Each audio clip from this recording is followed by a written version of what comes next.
You're listening to an Airwave Media Podcast.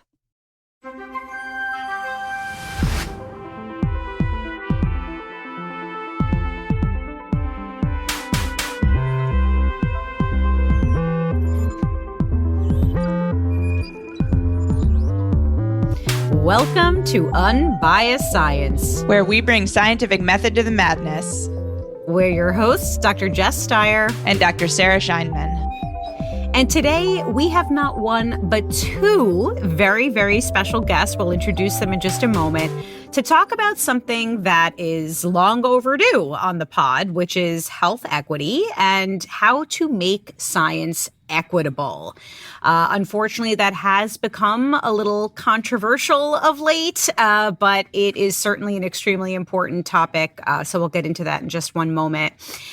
To kick it off with something in public health that has caught my attention these days, there was just a huge meta-analysis published in The Lancet that investigated or that looked at all the research to date on acetaminophen or Tylenol and its link or lack thereof to things like autism, ADHD, and other neurodevelopmental issues in children.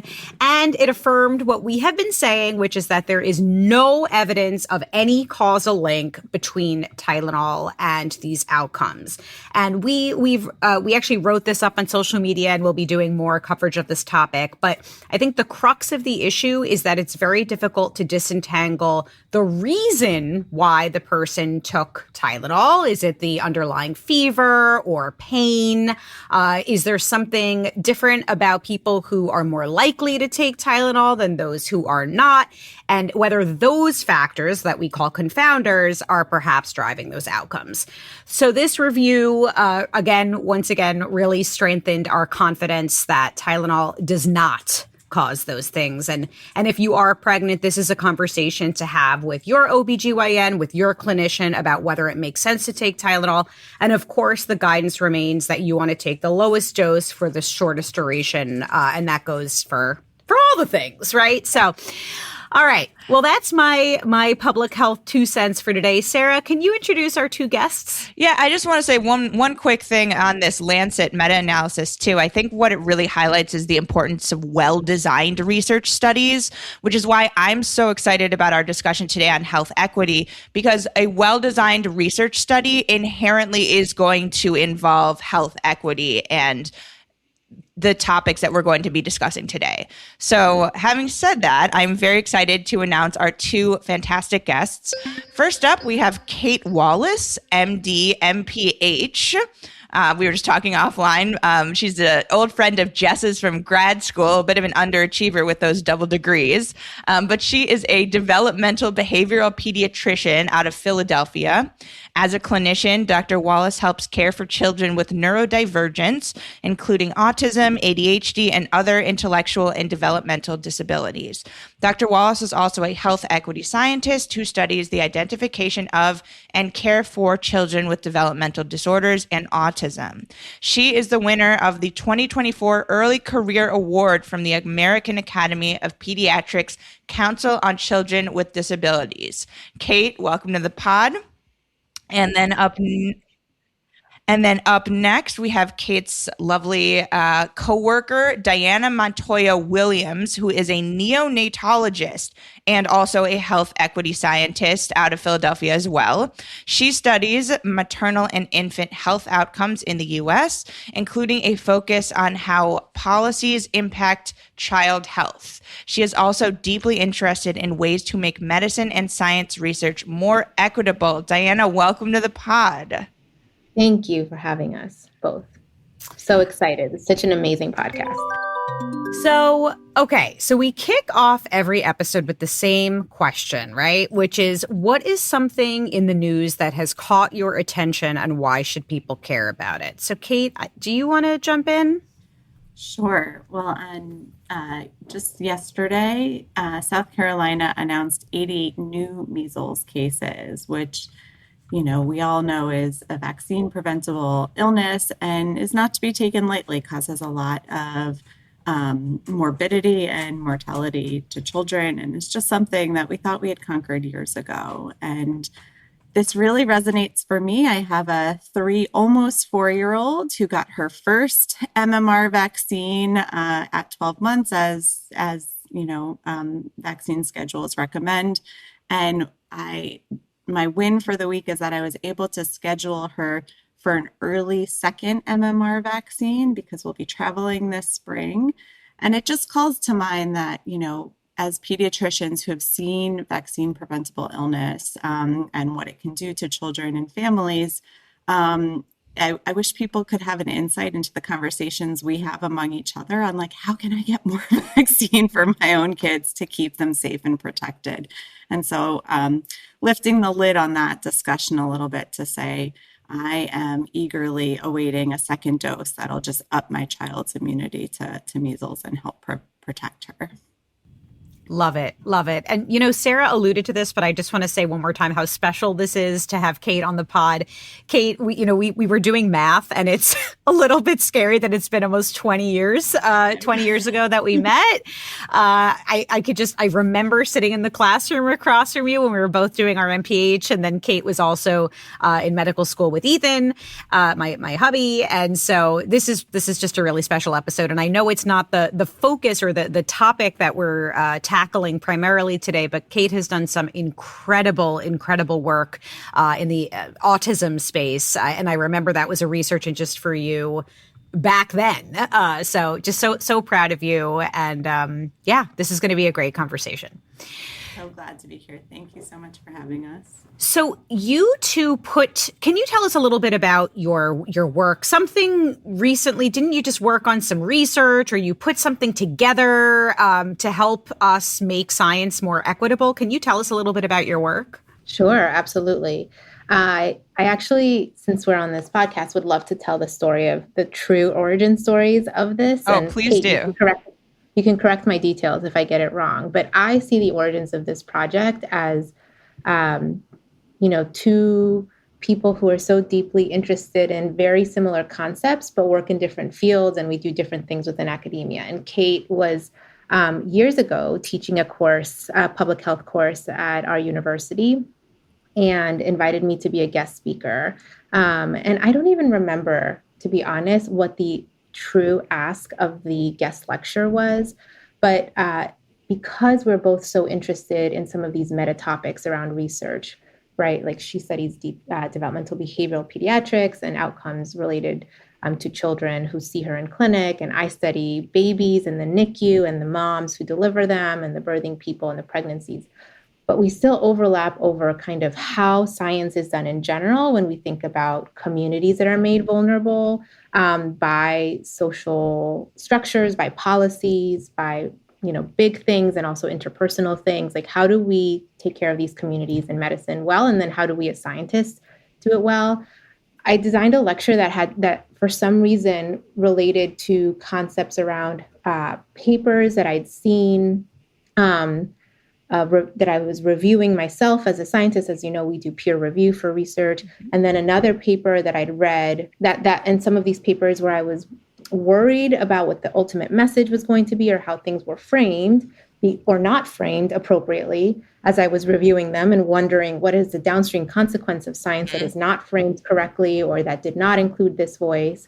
There had been this commentary that really kind of hit the nail on the head at the time, which was led by some really preeminent scholars like Dr. Monica McLemore and Dr. Edwin Uribe, who had talked about this very fact, which is that when we were in this moment of thinking about structural racism and in the aftermath of 2020 and George Floyd, and how do we think about the structures that lead to some people having better health than others, some people having better opportunity than others. We were thinking about those structures. And this paper, and then my own experiences as a peer reviewer, led to science is one of these structures. Mm-hmm. Science is one of these structures that, by the nature of how we create science and how we talk about science and how we publish science, is sort of structurally discriminating communities. And the way that most structural discrimination works is that it's not usually, or not always, I will say, the intent, right? It happens. And then the consequences kind of come out because of the policies and the rules and the way things are done, quote unquote, right? And so I talked about this in this lecture for this public health class, and Kate was like, the way she always says is, we could take this small thing you did and make it really big. And so you did. I never say no to Kate. Like, I just cannot say no to her. Jess, you know her well, like her heart is always in the right place and her mind is always going in amazing places. So I just, I said yes to her. And long story short, we ended up applying for a small grant to do this really in-depth look at what others have written about for this concept, which is how has science sometimes in its conduct failed the communities that it's trying to improve outcomes for? And what have experts who have been thinking about this for a really long time, thinking about how to conduct research and how to engage with participants and how to engage with communities, what have they written about and maybe have not been cited enough, or their work has not been uplifted enough, or put a spotlight put on their work, potentially because they also themselves are marginalized as scientific writers. They're not publishing in big journals. And so how can we create a project that not only brings everything together that we can find around guidance for the equitable conduct of research, the intentionally anti-racist conduct of research, but how can we then uplift the people who've been doing this work through our own research, and sort of like meta goals that we had there. And that's how it got started. Yeah, I was glad you went back to the origin story, because it is incredible to reflect on. It was an advanced epidemiology course, and I just felt like there was some content really missing about, we did a lot of analysis of how studies are done and how to think about confounding and bias. But the thing that wasn't ever captured previously in this course was, what do we do with the variables of race, ethnicity, nativity, immigration status? And we know those are super important to capture accurately, but how are we using that information? And so that was how it all came to be. And it started small and ended big, just as Diana stated.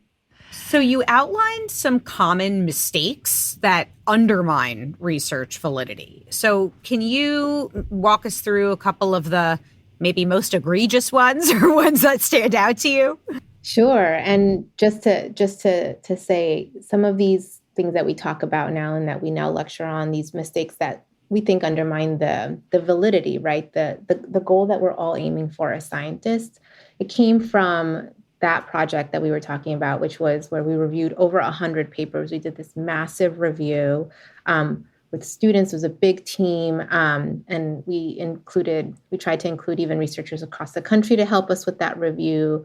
And then once we created this review of what is the guidance out there that we can find across all types of papers, then we did this national modified Delphi panel where we brought in experts again from across the country to look at the guidance we'd put together, which was a qualitative analysis of this big, essentially systematic review, although it was so broad that it was more of a, what did we call it? A scoping review.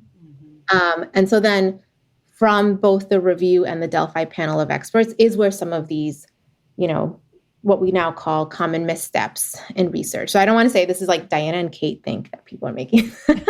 I mean, I do agree, but this was like an evidence-based conclusion of that process.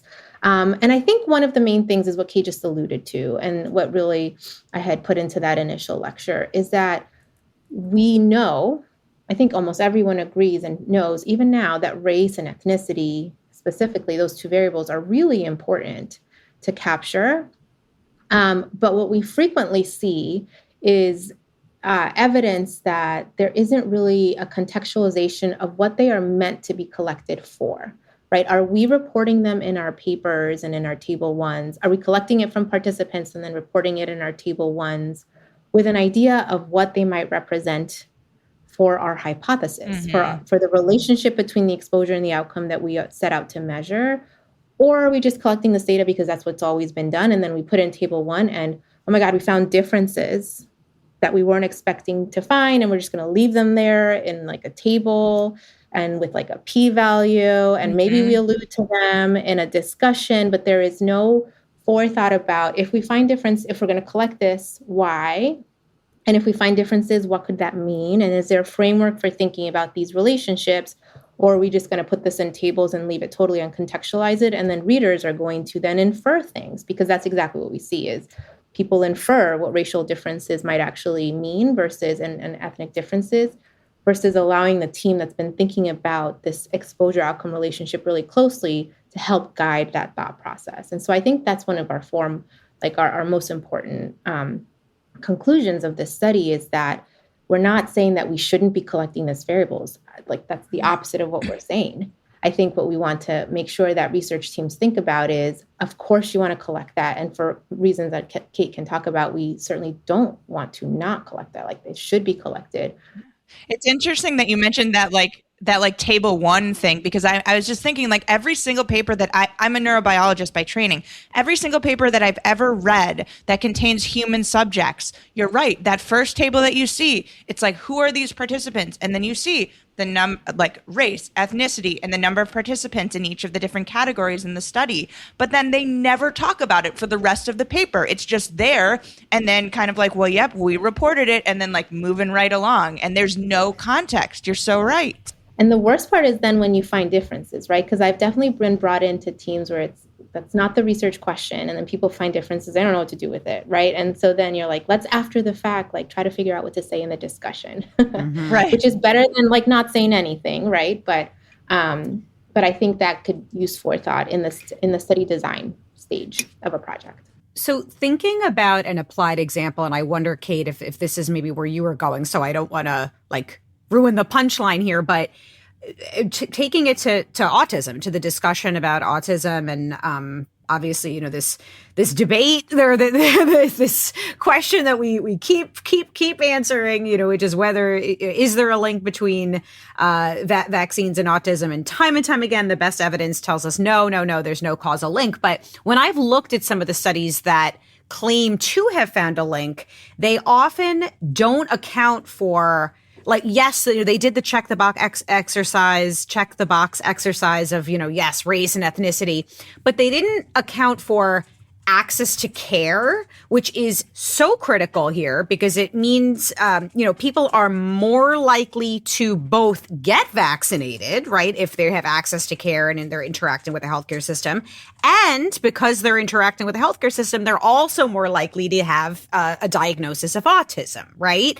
And of course, you know, there's an interplay there. We know that that race and ethnicity certainly has an impact on access to care. So that's just one example where, yeah, you check the box, but you didn't connect the dots, right? And you missed this really important variable. So that's exactly right. And I think we've really run the risk of allowing the reader to potentially misinterpret that finding, and right. in its worst case, think that there's some biological mechanism there that's at play, and that's not the case. And so if we're really clear as scientists and as writers of papers, we can really help the reader understand where there might just be spurious findings.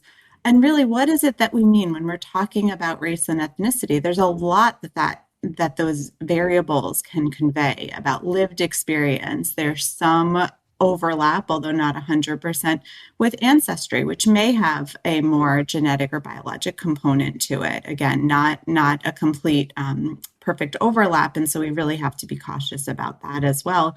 But so much about lived experience, about neighborhoods. We know there's so much about neighborhood segregation that conveys different types of risks or resilience factors to individuals, healthcare access, food access. There's so many things that can, you know, really be obscured by just calling it race or ethnicity.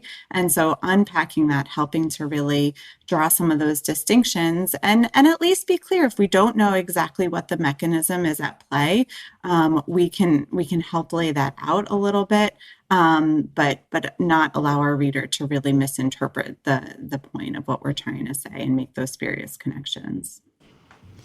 The phrase we use often is, what is race serving as a proxy for? And when we did some of these national discussions, there was some conversation within our group of experts for, is proxy jargon? Is that the right word to use for like, the broader scientific community, or is this becoming another thing that people won't know how to use? And so should we be using risk marker? But as Kate mentioned, race is a variable that indicates something else usually, right? In data and in science. And 100% given how kind of structures have played out in the US especially, but not just the US, it can increase risk. But as Kate mentioned, there can be resilience factors. Like as an immigrant health researcher, nativity, where someone is born in their preferred language, can actually be a proxy, a risk, a marker for resilience for some outcomes. And we see that in the immigrant health paradox and the epidemiologic phenomenon for some recently arrived immigrants and their positive health outcomes. So we know that these variables represent more than just these categories that we have socially constructed. And I think rigorous science that really wants to make valid conclusions has to just go through that thought process of, if I'm reporting these variables, what is it serving as a proxy for? What is it serving as a marker for that I couldn't collect? Like I couldn't necessarily go out and collect interpersonal experiences of discrimination or exposure to redlining on the scale that I can collect race from birth certificates, 100%, right? But so I'm using race as a proxy because it's available and we have to make these feasibility choices in science. But at the very least, how can I fit it into a conceptual framework so that I'm trying to think about it, and thus I find a way to convey that in my papers, in the discussion, the intro, the methods, and or the discussion, wherever it makes sense, so that a reader understands what I'm thinking race or ethnicity or nativity may serve as a marker of. Does that make sense? It does. And Diana, you mentioned nativity, and in your research, one of the sort of trends that's particularly problematic is the requirement of English fluency for participation in a study. There are also practices like only offering daytime study visits or requiring social security numbers that as incentive for payment. That all of these trends that can really exclude entire communities. So my question for you guys is, what does true community engagement actually look like when it's done well versus that performative kind of box checking that we see so often in research? I love that question. I love the way you framed that. I mean, what you're getting at is, as scientists, we often put in some of these structural barriers. So Diana started this as talking about how do we move beyond and think about structural factors that impact science as well. And those are some of them. So how are we thinking about really engaging participants?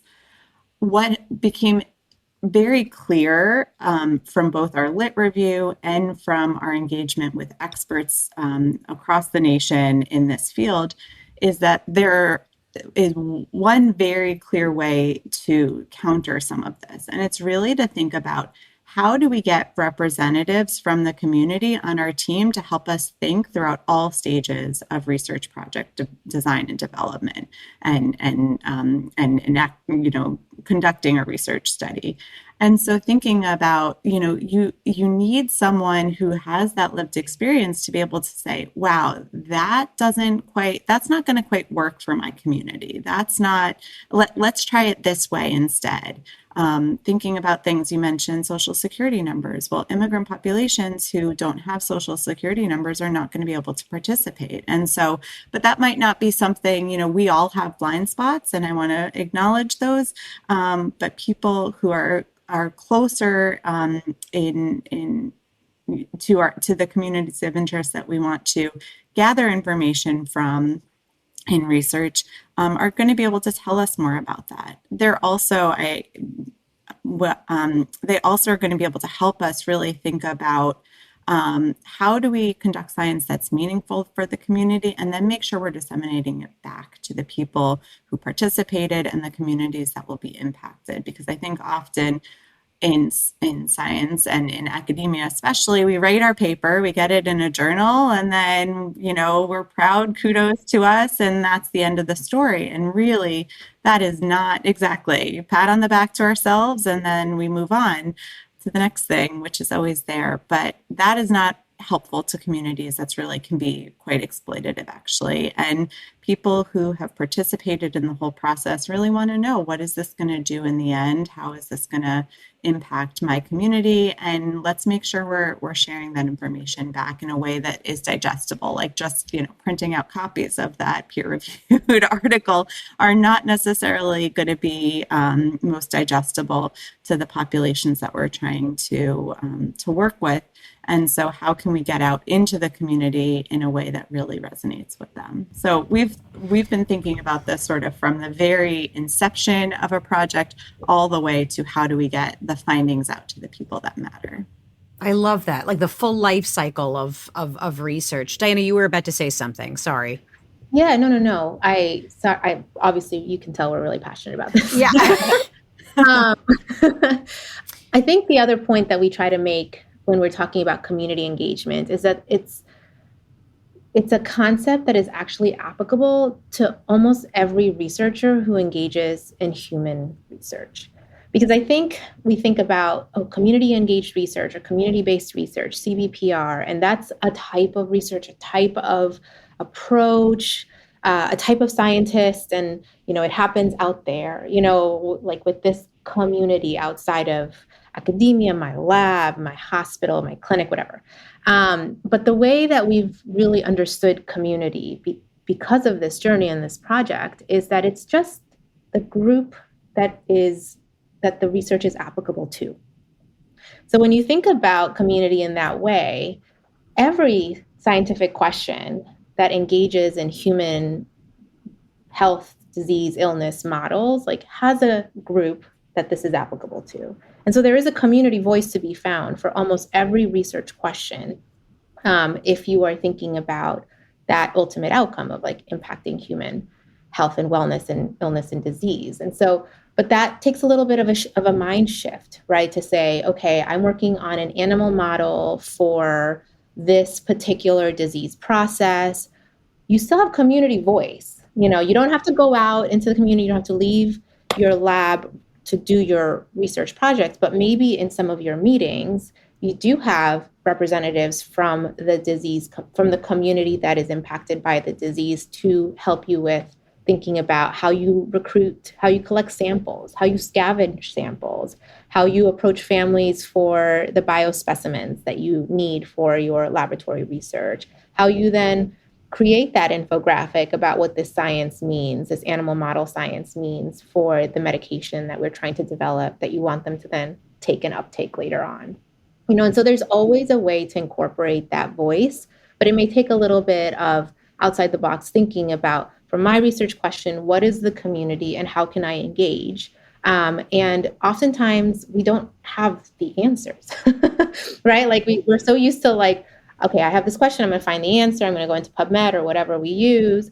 And we may not have the answers to how to engage this community, which is why I think another major point of this equitable conduct of science is our research teams have to be constructed in a really thoughtful, diverse way so that we can see what those blind spots are and how we may not know how to do that, but engage someone on our team who does have experience, who does know how to engage with family groups around a disease model, or who has this experience of working with communities to create infographics or whatever. But thinking about how we create the research teams that then allow us to fairly compensate and equitably involve the feedback of whatever the target population is we're trying to impact, right, is kind of necessary step in the study design that then pays dividends for the rest of the, as you mentioned, life cycle of the project.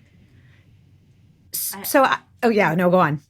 Just to add, I think that's exactly right. And in this moment where, there's so much mistrust in science, how much transparency this can really lend to the scientific process. To have people open the door to them, have them see what it looks like, who the people are behind the science. I think that goes a really long way.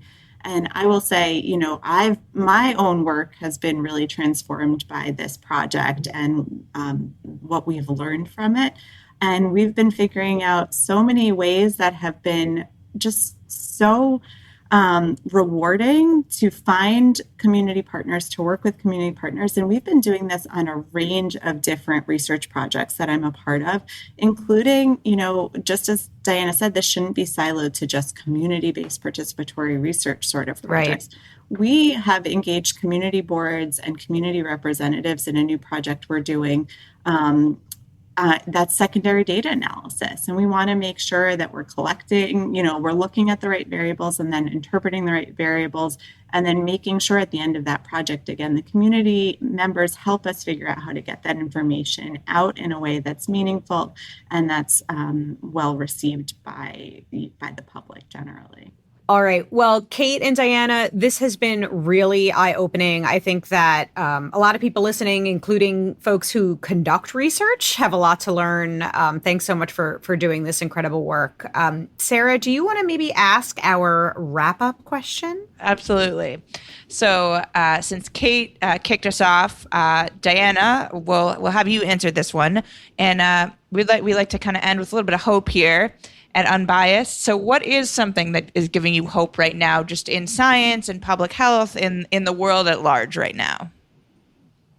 I love that. I think there is, there's so much we can talk about that is, negative or what's wrong and sort of what makes us kind of depressed or whatever. And I think one of the things that really has given me hope of late is noticing how people lean in and really engage, even or especially because things can be hard, and I think, just like we're talking right now, right? Race, ethnicity, what do we do with these things? It's hard. It's not simple, but we're leaning in. We're trying to learn together. We're having these conversations. I have recently been so uplifted by people who are leaning into their communities and into their neighborhoods at a time when there is literal violence in our streets. I will disclose I'm a first-generation immigrant myself and a proud immigrant and a proud American citizen. Both things are true. And it's been hard sometimes to watch the news and see the violence in our streets, but it's also been uplifting to see neighbors, leaning in for their neighbors, communities stepping in for their communities, even as we hope for better on a larger scale laws, policies, but seeing that direct connection with individuals and individual neighbors and communities who come out, and try to support the people in their own community, whether that's us here in our scientific community or, people coming out to support our immigrant neighbors, has actually given me a lot of hope that even despite all of this, there's still so many individuals wanting to lean in and make things better.